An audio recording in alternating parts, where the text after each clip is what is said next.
Siapa yang disebut sebagai anak Tuhan? Saudara-saudara yang terkasih dalam Tuhan, kalau kita membaca di dalam Injil Yohanes pasal 1 ayat 12, saya harap kita masih mengingat itu ya. Di sana disebutkan bahwa semua orang yang menerimanya diberinya kuasa supaya menjadi anak-anak Allah. Yaitu mereka yang percaya dalam namanya. Dalam nama siapa? Dalam nama Yesus Kristus. Istilah anak Allah dalam bahasa Yunani perjanjian baru disebut teknon di sana. Menunjukkan status yang baru sebagai orang percaya.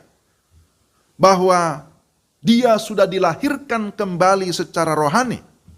Jadi, yang disebut sebagai anak Allah atau anak Tuhan adalah setiap orang yang sudah percaya dan menerima Yesus sebagai Tuhan dan Juru Selamat secara pribadi.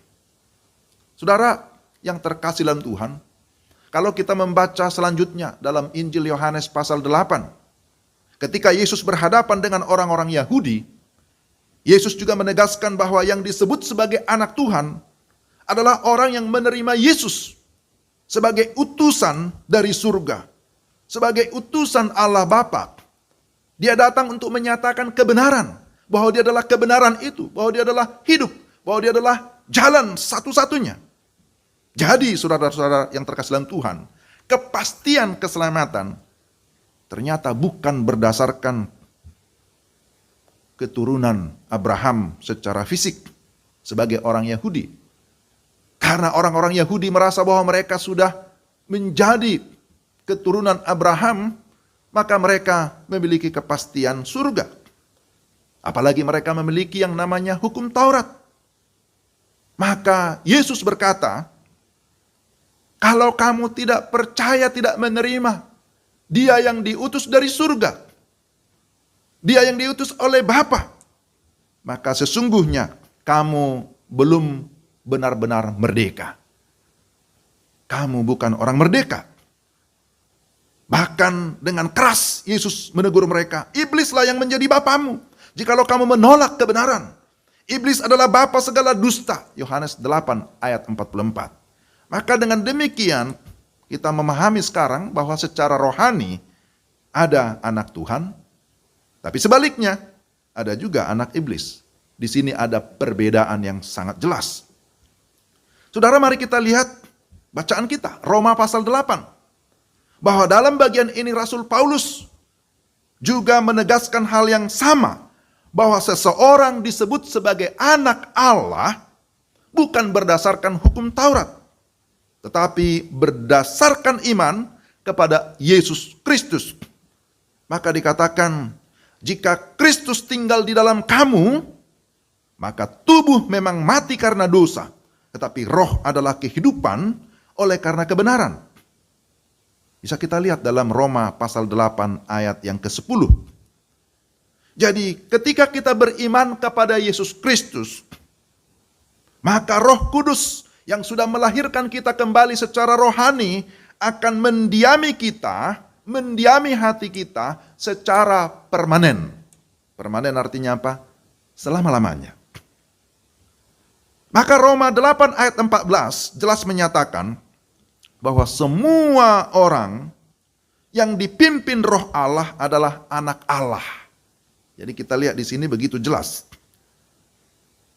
Semua orang yang dipimpin Roh Allah adalah anak Allah. Ada seorang teolog namanya Charles Hodge memberikan penegasan bahwa dalam ayat ini kata Yunani yang dipakai adalah huios. Huios artinya anak. Anak yang diangkat secara sah. Atau orang-orang percaya yang sudah memberi dirinya dipimpin oleh Roh Allah. Atau hidup menurut Roh Allah. Maka dia disebut sebagai anak Allah. Lalu dalam ayat 15 disebutkan bahwa oleh Roh itu kita berseru, ya Bapa, ya Abba. Atau sebaliknya, ya Abba, ya Bapa. Saudara, istilah Abba itu dari bahasa Aram. Itu merupakan panggilan anak-anak Yahudi untuk ayah mereka sendiri. Jadi Abba.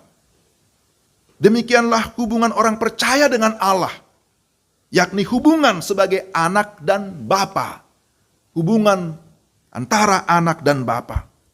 Semua orang yang sudah percaya dan menerima Yesus Kristus sebagai Tuhan dan Juru Selamat disebut sebagai anak Allah, teknon, Yohanes 1 ayat 12.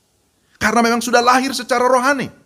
Akan tetapi siapa yang sungguh-sungguh memberi diri dipimpin oleh Roh Kudus, Rasul Paulus menyebutnya sebagai huios, anak Allah, yang memiliki hubungan yang sangat akrab dengan Bapa. Maka saudara-saudara, mari kita pastikan bahwa kita adalah anak Tuhan.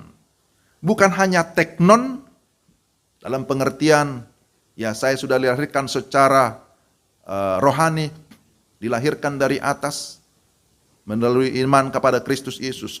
Tetapi juga sekaligus kita adalah huios, teknon dan huios. Jadi bukan hanya status sebagai anak, tetapi anak yang sungguh-sungguh memiliki relasi pribadi, anak yang intim dengan Tuhan. Itulah yang disebutkan di dalam Roma 8 sebagai anak Tuhan.